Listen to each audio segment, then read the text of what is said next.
10월 29일 금요일 매일 성경 묵상을 시작하겠습니다. 오늘 우리에게 주신 하나님의 말씀은 출애굽기 39장 1절에서 21절까지의 말씀입니다. 출애굽기 39장 1절에서 21절까지의 말씀을 제가 봉독하겠습니다. 그들은 여호와께서 모세에게 명령하신 대로 청색, 자색, 홍색 실로 성소에서 섬길 때 입을 정교한 옷을 만들고 또 아론을 위해 거룩한 옷을 만들었더라. 그는 또 금실과 청색, 자색, 홍색 실과 가늘게 꼰 배실로 에봇을 만들었으되 금을 얇게 쳐서 오려서 실을 만들어 청색, 자색, 홍색 실과 가는 배실에 섞어 정교하게 짜고 에봇에는 어깨바지를 만들어 그 두 끝에 달아 서로 연결되게 하고 에봇 위에 에봇을 매는 띠에 에봇과 같은 모양으로 금실과 청색, 자색, 홍색 실과 가늘게 꼰 배실로 에봇에 붙여 짰으니 여호와께서 모세에게 명령하신 대로 하였더라. 그들은 또 호마노를 깎아 금태에 물려 도장을 새김같이 이스라엘의 아들들의 이름을 그것에 새겨 에봇 어깨바지에 달아 이스라엘의 아들들을 기념하는 보석을 삼았으니 여호와께서 모세에게 명령하신 대로 하였더라.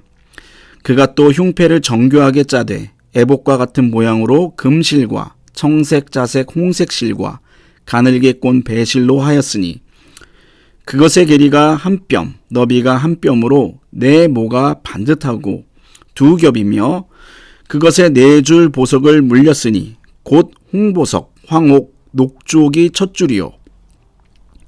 둘째 줄은 석류석, 남보석, 홍마노요. 셋째 줄은 호박, 백마노, 자수정이요. 넷째 줄은 녹보석, 호마노, 벽옥이라 다 금태에 물렸으니 이 보석들은 이스라엘의 아들들의 이름 곧 그들의 이름대로 12이라 도장을 새김같이 그 12지파의 각 이름을 새겼으며 그들이 또 순금으로 녹근처럼 사슬을 따아 흉패에 붙이고 또 금태 둘과 금고리 둘을 만들어 그 두 고리를 흉패 두 끝에 달고 그따은 두 금사슬을 흉패 끝 두 고리에 꿰매었으며 그따은 두 사슬의 다른 두 끝을 에봇 앞 두 어깨바지에 금태에 매고 또 금고리 둘을 만들어 흉패 두 끝에 달았으니 곧 그 에봇을 마주한 안쪽 가장자리에 달았으며 또 금고리 둘을 만들어 에봇 앞 두 어깨바지 아래 매는 자리 가까운 쪽 곧 정교하게 짠 에봇띠 위쪽에 달고 청색끈으로 흉패 고리와 에봇 고리에 꿰어 흉패로 정교하게 짠 에봇띠 위에 붙여서 에봇에서 벗어지지 않게 하였으니 여호와께서 모세에게 명령하신 대로 하였더라. 아멘. 구약 성경은 예수 그리스도를 예표합니다.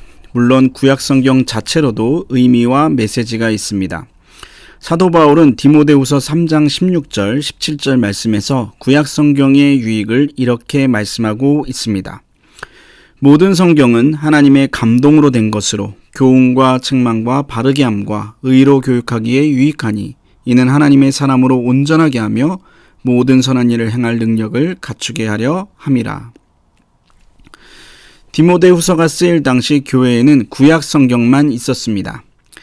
그러므로 여기서 성경은 구약을 의미합니다. 사도 바울은 구약 성경이 하나님의 감동으로 쓰여진 책으로 구약 성경을 읽고 묵상하면 교훈을 받게 되어 하나님의 사람으로 온전하게 되고 모든 선한 일을 행할 수 있는 능력을 갖추게 된다고 말씀하고 있습니다. 그러니까 구약은 교훈의 말씀이라는 것입니다. 하지만 구약 성경에는 교훈만 있지는 않습니다. 그 안에 예수님도 있습니다. 요한복음 5장 39절입니다. 너희가 성경에서 영생을 얻는 줄 생각하고 성경을 연구하거니와 이 성경이 곧 내게 대하여 증언하는 것이니라. 예수님은 유대인들이 영생을 얻기 위해 구약 성경을 연구한다고 말씀하시면서 그 구약 성경이 자신에 관한 책이라고 말씀하셨습니다. 즉 구약 안에는 교훈뿐만 아니라 예수님에 관한 말씀도 있다는 것입니다. 따라서 우리는 구약 성경을 읽을 때 교훈을 얻기도 해야 하지만 그 안에서 예수님도 발견해야 합니다. 오늘 본문은 대제사장 예복에 관한 말씀입니다. 구약시대의 대제사장 예복은 대제사장 권위와 같다고 해도 무방합니다. 물론 아론의 후손들이 대를 이어 대제사장을 이어갑니다. 아론의 혈통이 아니면 대제사장이 될 수 없습니다. 하지만 아무리 아론의 후손이라 해도 대제사장 예복이 없으면 그 직무를 행할 수 없었습니다. 이 사실을 잘 알았던 로마 제국은 유대를 정복한 다음에 유대인들로부터 대제사장 예복을 압수했습니다. 그리고 1년에 딱 한 번 대제사장 예복을 유대인들에게 내줬습니다. 그러니까 당시 대제사장 예복은 곧 대제사장과 동등한 권위가 있었던 것입니다. 여기서 대제사장 예복은 곧 예수님을 상징합니다. 히브리서 6장 20절입니다. 그리로 앞서가신 예수께서 멜기세덱의 반차를 따라 영원히 대제사장이 되어 우리를 위하여 들어가셨느니라. 히브리서는 예수님을 멜기세덱의 반차를 따르는 영원한 대제사장, 즉 참된 대제사장이라고 말씀하고 있습니다. 그러니까 뒤집어 이야기하면 구약의 대제사장은 곧 예수님의 그림자요 예표라 할 수 있다는 것입니다. 오늘 본문은 예수님을 예표하는 대제사장 예복이 하나님의 명령대로 아주 세밀하고 정교하게 만들어졌다고 말씀하고 있습니다. 이렇게 대제사장 예복이 정교하고 세밀하게 만들어진 것처럼 예수님은 하나님의 말씀에 따라 아주 정교하고 세밀한 섭리 가운데 이 땅에 오셨습니다. 어떤 이들은 예수님이 우연히 2000년 전에 태어나서 성자처럼 살다간 위인으로 생각합니다. 하지만 예수님은 우연히 오신 것도 아니요 성자도 아니십니다. 예수님은 우리를 구원하시기 위해서 하나님의 명령에 따라 정교하고 세밀한 섭리 가운데 오신 하나님의 아들이십니다. 우주에 위성을 쏘아 올리려면 아주 정밀한 수학적 계산이 필요합니다. 한치의 오차도 허락되지 않습니다. 얼마 전 우리나라에서 누리호를 발사했습니다. 하지만 위성을 궤도에 올릴 만큼 기술적으로 수학적으로 정교함이 부족해서 절반의 성공에 그치고 말았습니다. 뉴스를 보셔서 아시겠지만 누리호는 3단 로켓 엔진이 계획보다 46초나 일찍 꺼졌습니다. 그래서 위성 모사체를 궤도에 올려놓는데 실패했습니다. 우리는 보통 우주가 무중력이기 때문에 위성을 우주 밖으로 올려놓으면 위성이 알아서 지구 궤도를 돌 거라고 생각을 합니다. 하지만 위성은 무중력으로 떠 있는 것이 아니라 아주 빠른 속도로 지구 궤도를 도는 그러한 물체입니다. 우주에 대기가 없어 저항이 생기지 않아 추락하지 않을 뿐이지 위성도 속도가 떨어지면 중력에 의해 지구로 추락할 수밖에 없다는 것입니다. 누리호는 정밀도가 부족해서 계획보다 일찍 엔진이 꺼졌습니다. 이 때문에 지구 궤도를 돌 수 있는 충분한 속도를 갖지 못하게 되었고 결국에는 절반의 성공에 그치고 말았습니다. 이렇게 위성을 우주 궤도에 올려놓기 위해서는 아주 정밀한 기술과 고도의 수학적 계산이 필요합니다. 예수님께서 이 땅에 오신 사건도 마찬가지입니다.